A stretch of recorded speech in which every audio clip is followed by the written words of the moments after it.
we will comply with the mandate of this Tuwadcom to inhibit ourselves and be a part of the resource persons that will be questioned by the members of this Tuwadcom. And he has promised us, this committee, through his letter, that after November 1, he will be present in today's hearing. Brad. Kumusta ho kayo lahat dyan mga kababayan? Welcome back sa PH Update. Muli ho tayong nagbabalik sa panibagong reaction video. Dito sa video na to, pag-usapan naman ho natin. Itong si Paduano at itong si Fernandez, nagkainitan. Ito kasi si Fernandez, sumisingit pa siya doon sa issue nitong si Grijaldo. Si Grijaldo ho kasi, inindiyan din ho niya ang Tuwad Committee. Napakagandang balita ho noon. Palakpakan para dito kay Police Colonel Hector Grijaldo. Hindi ho siya dumalo, kagaya ho ng ginawa nitong si Garma at nitong si Leonardo. Hindi ho din siya dumalo diyan sa pagdinig dyan ng Tuwadcom dyan sa House of Representatives. Pero bago ho ang lahat ng yan mga kababayan, isang like at isang subscribe lang ho. Masaya na ho tayo dito sa PH Update at sa mga gusto sumali sa ating community.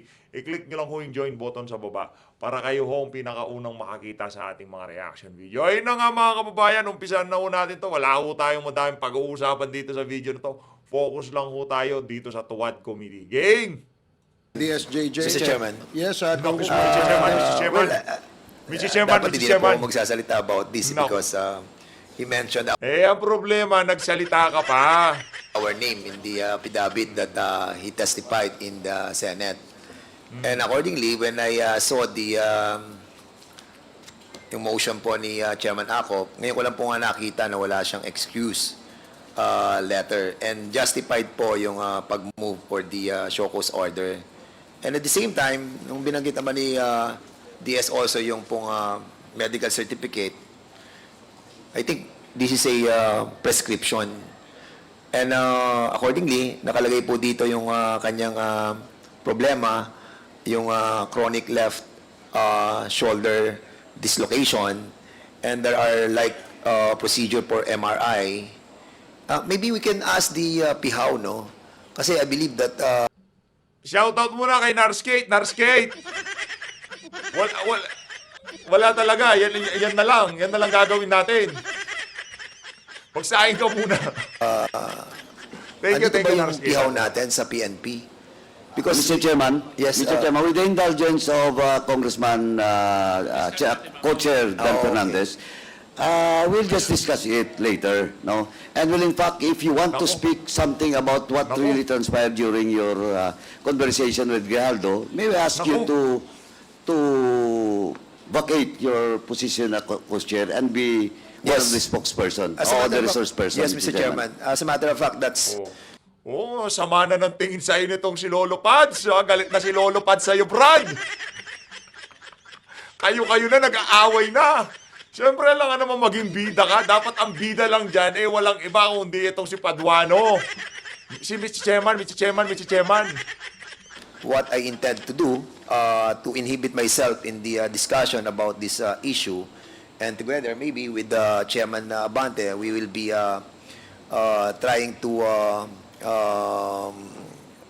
relieve temporarily our chairmanship in order to discuss this in transparent and impartial and honest investigation on this matter, because this pertains to the integrity of this quad. Mag-inhibit ka na dyan, Brad. Upo ka na doon sa resource person. Huwag kang umupo dyan sa harap. Ngayon, kukonsidera ka nito si Paduano bilang resource.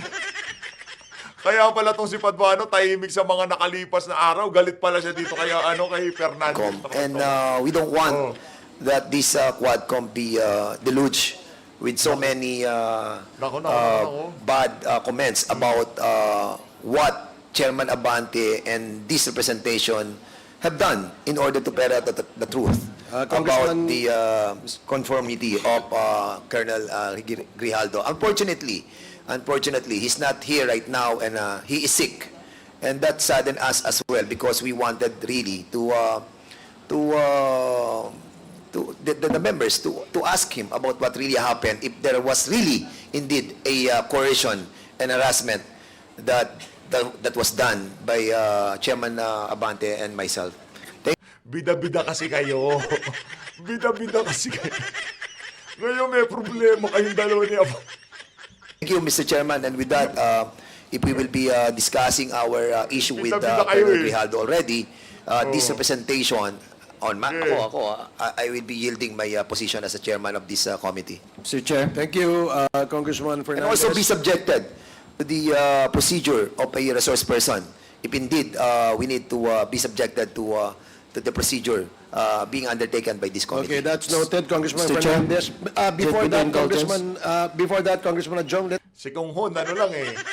Tamang basa lang siya. Bahala kayo dyan. me ask if Congressman Paduano is already done with your Not yet, Mr. admin Chairman. This will be matters? the last, Not yet. the last invitees. Just a matter of... With the with the indulgence indulgence of of- Congressman Paduano. Walang gusto magpatalo. Oh. Bida lahat. Jollibee lahat sila. Ano to? Okay, so Can I proceed, Mr. please Chairman? proceed. Thank you, Mr. Chairman. And last, but not the least, at last, we received a letter coming from the former President, Rodrigo Roa Ayan, Duterte, Ayan. the authority. Ayan, babasahin mo niyo yung... Ang sulat nito si Tatay Diggs kung bakit di siya nakadalo dyan sa tono. Given to Attorney Delgra, no? As his counsel in this Attorney Delgra. investigation, Mr. Chairman. Just a while ago, no? And I think all the members, there's a copy of the letter coming from Attorney Delgra, no? With regards to the reply of the former president on the invitation of this committee, Mr. Chairman. So I give the floor to Mr. Chair. the chairman and to the wisdom of the members of this committee how we will go about with regards to the letter of Attorney Delgra representing the former president. And Comsec, may I ask, is Attorney Delgra present?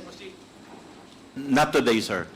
Before we discuss with that, Mr. Chairman, I move, since, of course, he has a letter sent to us, no, the former president, giving authority to Attorney Delgra, I move, Mr. Chairman, that we issue a show cause order for Attorney Delgra to be present on the next hearing on the basis of his letter, no, and the authenticity of such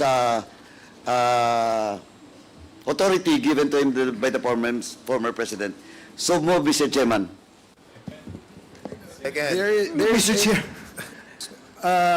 Before we rule on the motion, Yeah, Mr. Chair, I just like to let be me allow recognized. the members who wish to manifest, no?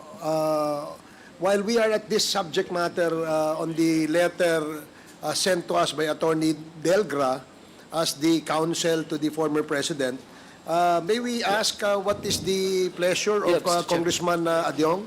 Mr. Chair, before I touch on the issue raised just now by Chairman Carabs Paduano, Mr. Chair, while our invitees' names were mentioning by our COMSEC, I noticed, Mr. Chair, that one of our invited guests is present in today's hall. I noticed that former Commissioner Nicanor Faeldon stood up when his name was mentioned. And just to be fair to our guests who are present today, may I humbly request, Mr. Chair, that our COMSEC assist our guest to his seat, because I believe I saw his name tag, nameplate on the Ayun, table. si, So ano, he si would be... Sir Nick Faeldon, ha? Saludo kay Sir Nick Faeldon. Ayun. Ano ho yan, kung pagiging matuwid lang ho, mas matuwid naman ho yung mama na yan kaysa dyan sa mga aso ni Tambaluslos na nandyan sa hearing na yan. He will be seated properly at the table, Mr. Chair. So may I request former Commissioner Nicanor Faeldon to proceed to the table to his assigned seat and direct our Secretary to please assist him. Okay, thank you. Paige, Chair. can you please assist former Commissioner Faeldon to his seat? Mr. Chair, may I proceed? Mr. Chair. On the matters of the letter of Delga, Mr. Chair. Yes, please. Please proceed. Yeah, Mr. Chair, I believe, Mr. Chair, that the letter that was sent to this committee is about the reasons why the former president opted not to attend this committee hearing. As we all know, Mr. Chair, previous days ago, he attended the Senate inquiry on the same subject matter, Mr. Chair. I would just like to be enlightened as to how do we go about with the standing invitation to our resource persons. I understand, Mr. Chair, that the committee, this Quad committee, has been so lenient to the former president and to some individuals. Contempt nyo na kasi. Yapa kayo eh. And I agree with the leniency we have extended to the former president, according to him, being a former president and being a former head of state, Mr. Chair. Unfortunately, some of the guests here who were not present, sent us a letter, an excuse letter, specifying medical reasons. And for some, they have also sent their lawyers to represent them. I believe the lawyer of the former president, Attorney Delga, is being given authority by his client, this being the former president, to appear on his behalf. Because as I was glancing over the letter of Attorney Delga, specifying the reasons why the former president decided not to attend this committee hearing. And some of them are, to me, some of the reasons, at least on my part, the way I understood it, is not only on the basis of him avoiding or refusing to attend the Tuwadcom, but he even went to assail the integrity of the Quad Committee. Meron bang ganon? Meron mo bang ganon ang Tuwad Committee? Meron mo ba kayong integrity dyan? Ito naman si Congressman Zia Alon Tuadyo. Kala mo assailing the integrity. Loko-loko! Even questioning the impartiality of some of the members of the Quad Committee. Now, I believe some of the members in the Senate, our counterpart, have also been extended the same invitation. But due to interparliamentary courtesy, we understand we never forced for these individuals to appear before this committee. I just want to be clarified as to the questions of attacking the credibility of the Quad Committee, and to some extent even questioning the impartiality of some of the members here, and in totality questioning the integrity of this Quad Committee. I really would want to ask Attorney Delgra to expound on this letter, because the former president attended the Senate committee investigation and so generously shared his thoughts on his policy on the war against illegal drugs. And as I was glancing over the letter, I also noticed that there are even some allegations of subordination, that some of the members here coerced a certain individual to say something which basically inducing perjury. So that is something to me that cannot be just simply ignored because it borders criminal acts, Mr. Chair. And the third one, Mr. Chair, is that the reason why the former president is not present today, it's because, according to his lawyer, he has sufficiently and generously shared his inputs and insights and comments to the Senate subcommittee, chaired by Senator Coco Pimentel. Ano ba bang kailangan nyo dyan? Nasabi na nga ni Tatay Di kung tinuro-turo niya na nga yun. Yung si Bato, ano yan? No, that's squad yan. Yung si ano, yan kasama yun. Di pa ba sapat to? Di pa ba sapat yung mga sinabi ni Tatay Diggs doon sa Senado? Ba't kailangan pa siyang pumunta dyan? Hindi nakikipag-usap sa aso yun. But unfortunately, my confusion, Mr. Chair, is that when his allies, his spokesperson was asked about the truthfulness of his responses to the interpellation of one of the members of the Senate, he told the public that it was merely a joke, that the truthfulness of the statements of the former president seems to be in question. Because how can we take something which is a joke? So it makes me, it's difficult for me, Mr. Chair, to just simply take as it is at face value the transcript from the Senate when we do not even know which part of his statements is a joke and which part of his statement is real and true. These questions I would really want to ask to his lawyer. Now again, we don't require the former president to be present because we accorded to him the leniency and the respect that he deserves as a former head of state, as a former president. But then again, these allegations of impartiality, questioning the impartiality of the Squad Committee, assailing the integrity of the Squad Committee, at the very least, Mr. Chair, I Wala nga kayong ganon. Anong assailing the integrity of Tuwad? Walang integrity ang committee na yan. was really expecting that Attorney Delgra would be present, and rather than just send to us a simple 3 pages letter. At the very least, he could at least enter his presence here, his attendance, Mr. Chair. So I just want to be clarified on how do we go about with this. Kasi unang-una, Mr. Chair, parang, look at all our invitees here, Mr. Chair.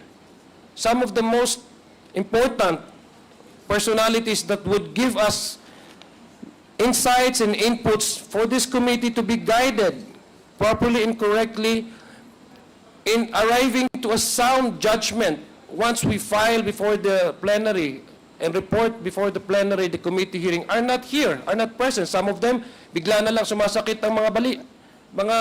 Bigla na lang may sumasakit sa... Ang kakapal ng mukha nyo dyan, ha?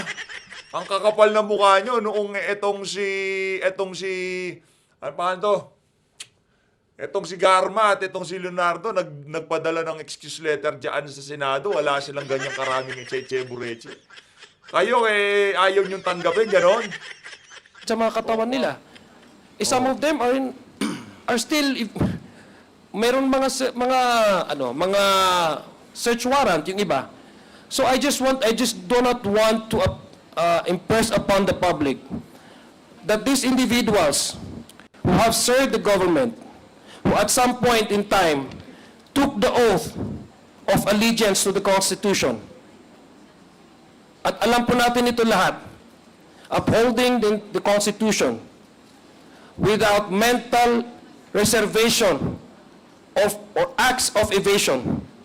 The very Constitution that is sworn to uphold and pledge the allegiance to gives us the mandate to constitutionally exercise our oversight function. What they're doing right now, Mr. Chair, is a clear act of evasion. Mr. Chair, I just want to be clarified. How do we go about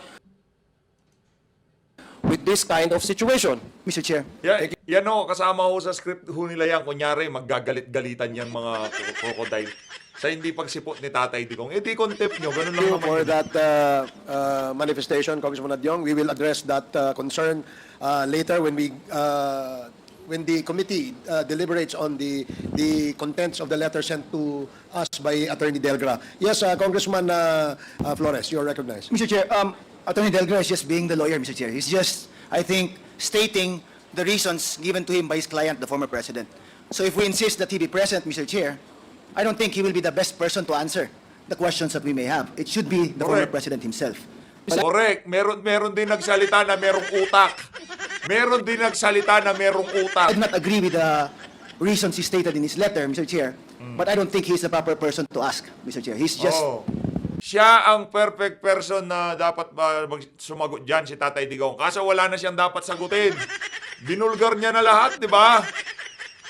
Di ba okay na nga sa kahit nga kay Senate President, yung ICC, yung kung sinong gustong manghingi ng kopya ng transcript na napag-usapan sa Senado, okay lang, di ba? Kayo nga dyan, balita natin, naisend na daw di umano yung mga napag-usapan dyan sa Tuwad Committee na yan, sa IC, ano ba kailangan nyo? Mga walang ya kayo. The representative of the former president. And he, So, Mr. Chair. we have a situation here now.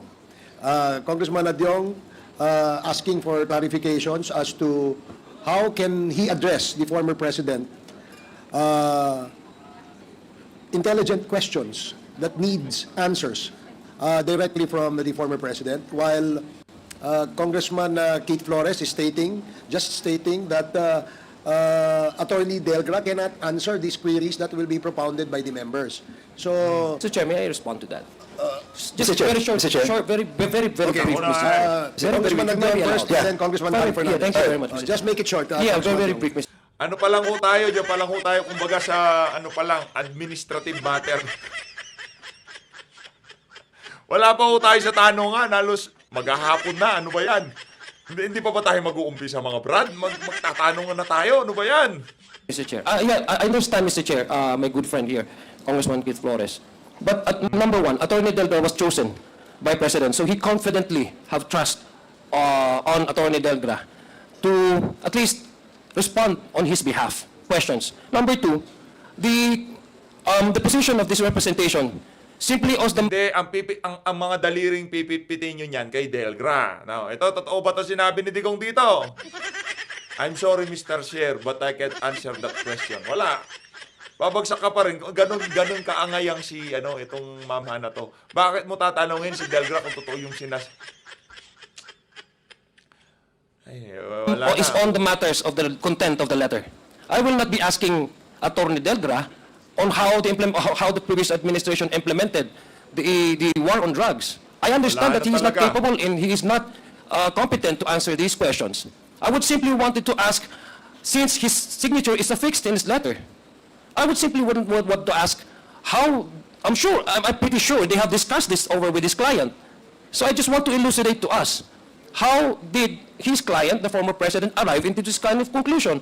Because what appears to me, Mr. Chair, and what I do not simply cannot afford to understand, is that the House of Representatives being part of a two bicameral chamber of the Congress, the Senate on one hand, and then the House on the other hand, that a certain individual can simply select which institution or office he would like to go to. Now, to me, the former president had displayed a very active participation during the Senate investigation. And how come he cannot afford that, the respect that we have accorded to him because he was a former president? And I do not at least expect him to give us praises, to even, at the very least, compliment the works of this Quad Committee. But I did not expect that he would assail the integrity of the Quad Committee. Meron ba kayong ganon? Paulit-ulit ka dyan sa integrity na yan. Saan nyo binili? Magkano? Papabilan ko din si Risa Ontiveros. And even attack the integrity and the impartiality of some of the members here, Mr. Chair. So those are the questions I would like to ask to Mr. Attorney Delgra. And some of the members here, Mr. Chair, entered their appearances here. So do we also extend the same courtesy to Attorney Delgra? Pati mga abogado talagang pipit-pitin na rin ho nila dahil din nila makuha si Tatay Digong. Yung strategy ho nila yan. Kung hindi madirektang mabanatan yung mga personalidad na pinatawag, yung kanilang mga abogado at kamag-anak ang ating pipit-pitin. Ika nga. I absolutely agree with you, Congressman Adyong, that we will have to require the counsel of the former president to enter his appearance before this committee. Unfortunately, when we received that letter the other day, we tried to reach him and ask for his presence for today so that maybe he can point out some or maybe answer some clarifications we may ask Point of order, Mr. Chair. the lawyer. Mr. Chairman. So, if I may, okay, of order. what is the point of order? Patapusin nyo muna si Mr. Chair. Ang dadaldal nyo. Kaya walang natatapos. Dakdak si Chair, dakdak din kayo. Order, Congressman Akop? There was a motion a while ago for Attorney Delgra to be issued a show cause order. But pursuant to our records, we haven't invited him. In accordance with our protocol, an invitation is supposed to be made first, and if he does not appear, a show cause order will be issued by the committees. So I think we should issue first an invitation to Attorney Delgra for him to appear and show to us yung service engagement agreement that Attorney Delgra has with the president, former president, simply because it would be consistent with our protocols. In the case of Michael Yang, Attorney Raymond Fortun was asked to produce yung agreement po nila ni Mr. Michael Yang at saka si Attorney Fortun. So, Mr. Chair, to be consistent with our protocols, I move that we issue an invitation to Attorney Delgra rather than issuing a show cause order. So move, Mr. Chair. There is a motion to invite Attorney Delgra. Sige. Chairman, Yeah, before we roll with with the the... indulgence of Congressman Acop, because there was a motion that the chair and the committee was about to rule. Now, because of that, there are interjections. And because there are interjections from the co-chairs, we would like to entertain first before we rule. Now, in this case, Congressman Paduano, and then Congressman Dan Fernandez, and then Congressman Ace Barbers. Okay, is that... yes, Congressman Paduano. Thank you, Mr. Chairman. Ganito lang po, Mr. Chairman. Why I move to issue a show cause? Kung merong bulol, meron naman hong nagra-rap yan si Paduano. But I don't have any debate with regards to the possible amendments to my motion with regards to show cause order for Attorney Delgra. But remember, Mr. Chairman, that we have already sent 2 invitations. This is the second hearing that we invited the former president. And the first invitation was answered by Attorney Delgra. Now, for on behalf of the president, in the absence of that authority being requested by this committee through this representation during the last hearing. Now, Mr. Chairman, looking at the answer, looking at the reply of Attorney Delgra on the first hearing, well, in fact, Mr. Chairman, naglulukuhan tayo dito. Why? Oh, hindi ngayon yung palang pansin. Tagal, 10 hearing na kayo naglulukuhan dyan, ngayon mo palang pansin. Why? Because the first reply made by Attorney Delgra representing the former president Bihira is talaga that itong si Lolo Paduano. Oo. the excuse is that the former president needs much rest. And assured this committee that he will be present in the next hearing. At the same time, he has a specific date, Mr. Chairman, given to this committee through this letter after November 1. And let me read, Mr. Chairman, allow me to read in toto the portion of such reply coming from Attorney Delgra. Hence, my client respectfully requests to defer his appearance before the Honorable Committee scheduled tomorrow.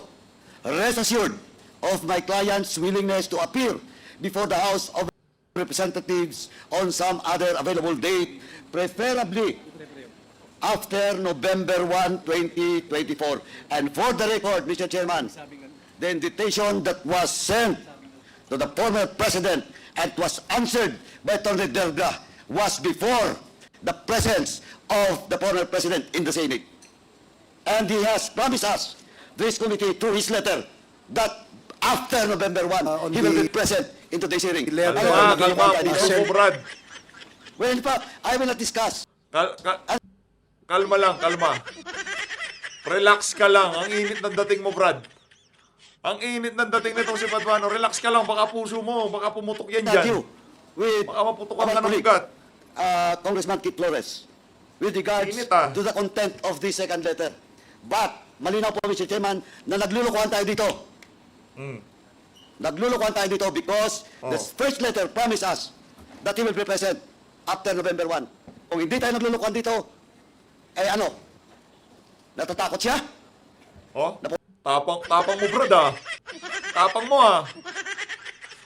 Talagang ano na ako, kasama ko sa plano tong mga ano na to, itong mga insulto na to kay dating Pangulo Rodrigo Duterte. Pumunta dito? Ay, sabi, Mr. Chairman, that's why my first motion was to issue a show cause order for Attorney Delgra to answer both letters. And, Mr. Chairman, and I would like to reiterate once again that we should invite again the former president to be present in the next hearing. Mr. Chairman. Thank you, Mr. Chairman. Thank you, Congressman Mr. Chair. Paduano. Mr. Chair. As I promised, Congressman Fernandez, and then we will rule on the motion. Okay.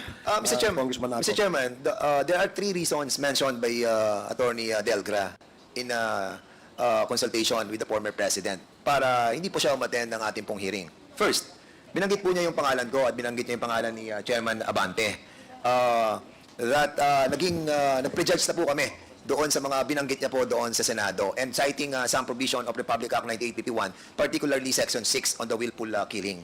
And with this, Mr. Chairman, we are being accused that nabahidan ng prejudgment yung mga issue that he mentioned. With that, Mr. Chairman, para lang po mawala na tong issue to.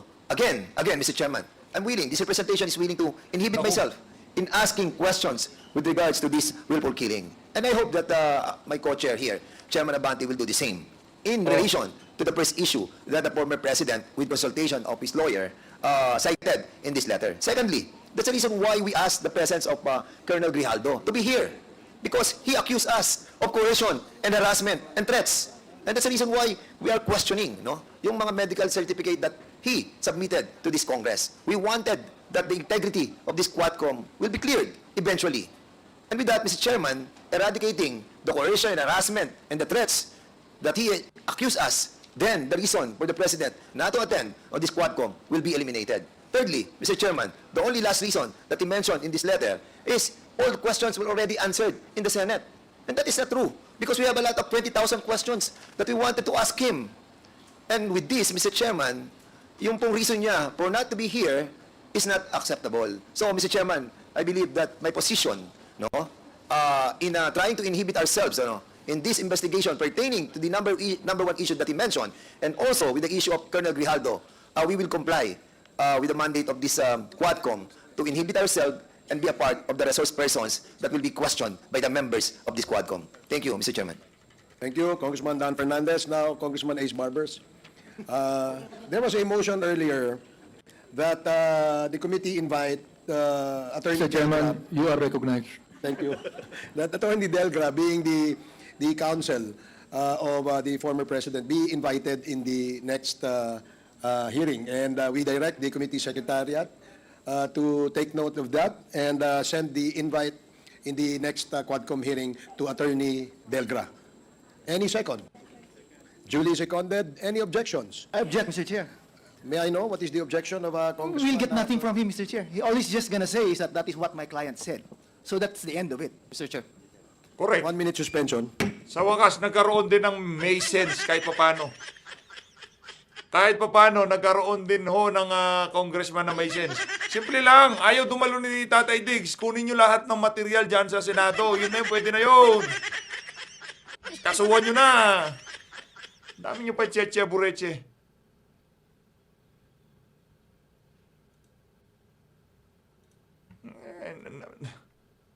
Nagkaroon din ho ng congressman na merong sentido kumon. Oh, yung iba kasi wala sentido kumon, puro ano lang ho sila, puro pabokat pabida. Oh. Parliamentary status before we went on recess. The parliamentary status is that we are approving and voting on the motion by Congressman Acop to invite Attorney Delgra, being the lawyer and counsel of the former president. And when the chair asked for a second, there was a second to this motion. But when the chair asked for an objection, there was an objection stated by Congressman Keith Flores. Am I made to understand, Congressman Flores, that you are withdrawing your objection?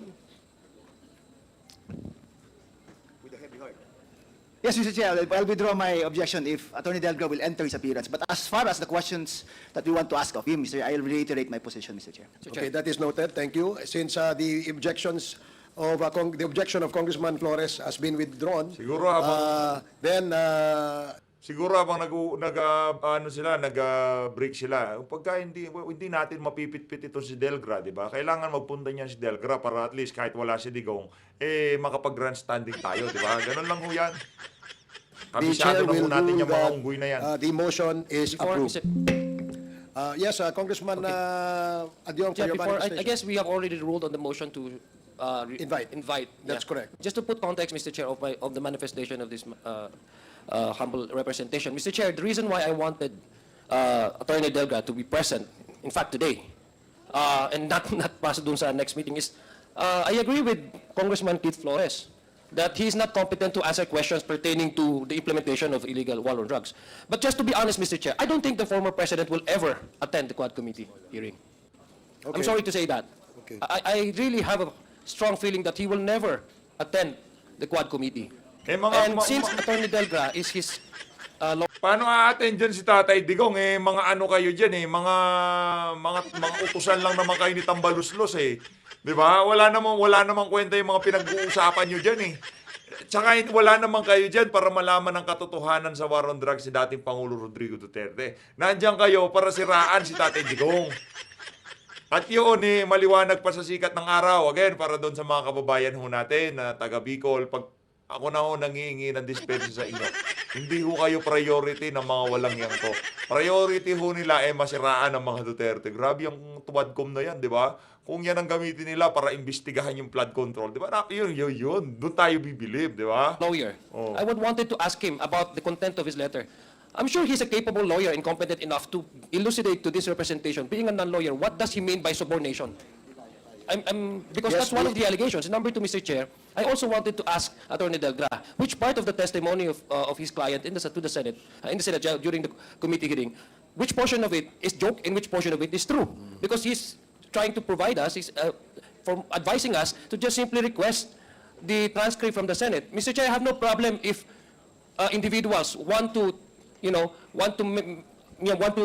make other people's laugh all the time. I have no trouble with that. If you want to turn yourselves as clowns, that's your business, that's your concern. But not at the expense of serious issues.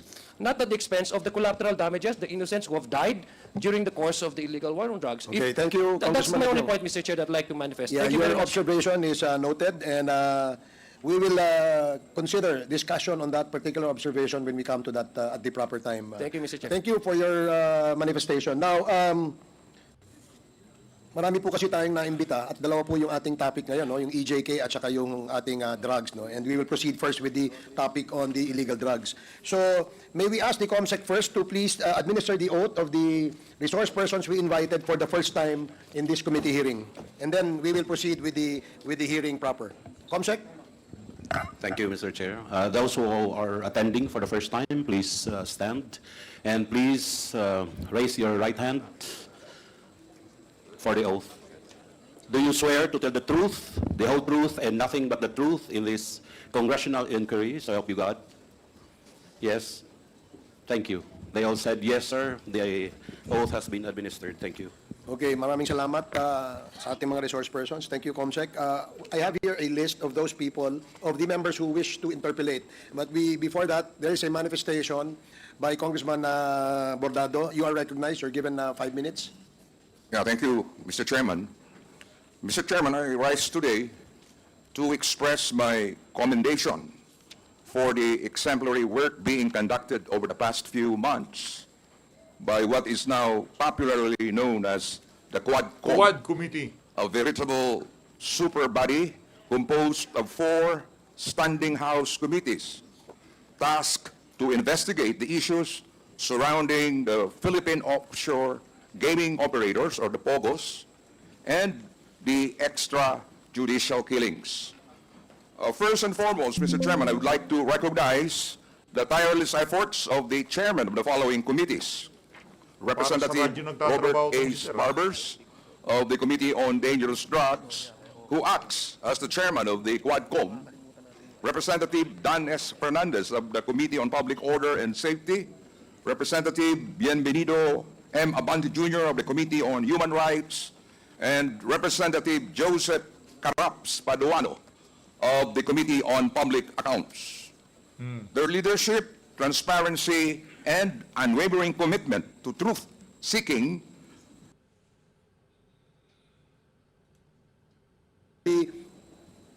Yes, Bulahan lang po yun. Yeah. Pinorward na Just natin. because the good congressman mentioned my name, can I just have 2 minutes? You have 2 minutes. Yeah. I would like to thank Congressman Bordado for your kind words. But the success of the Tuwadcom is not solely because of the efforts of the representatives of the 19th Congress, but also of the resource persons who come, who make time, who patiently wait for their time to be heard, and to be given the opportunity to explain.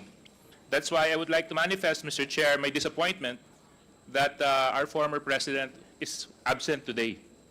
In fact, dito po talaga natin malalaman yung katotohanan pag nabibigyan natin ng pagkakataon ang mga tao magsalita at magpaliwanag. At kung hindi po natin bubuksan ang mga usapin na mabibigat at mahihirap, paano po natin mabibigyan ng Yung munang pag-usapan muna natin yung mga problema mo sa ombudsman bago ka magbida-bida dyan. Tanggalin na ho natin itong malapad na bumbunan na to, lipat na ho natin. Ayun na nga mga kababayan, dito na ho natin tatapusin ang ating reaction video. Maraming salamat sa pag-support sa PH Update. Mag-ingat ho kayong lahat. Mahalin natin ang Pilipinas. Maraming salamat ho sa mga umabot sa video na to. Kung di nyo pa napanood itong video na to, click nyo lang. At sa mga gusto sumali sa ating community, yung join button nandiyan lang ho sa baba. Maraming salamat, mag-ingat ho kayo lahat. Mahalin natin Pilipinas.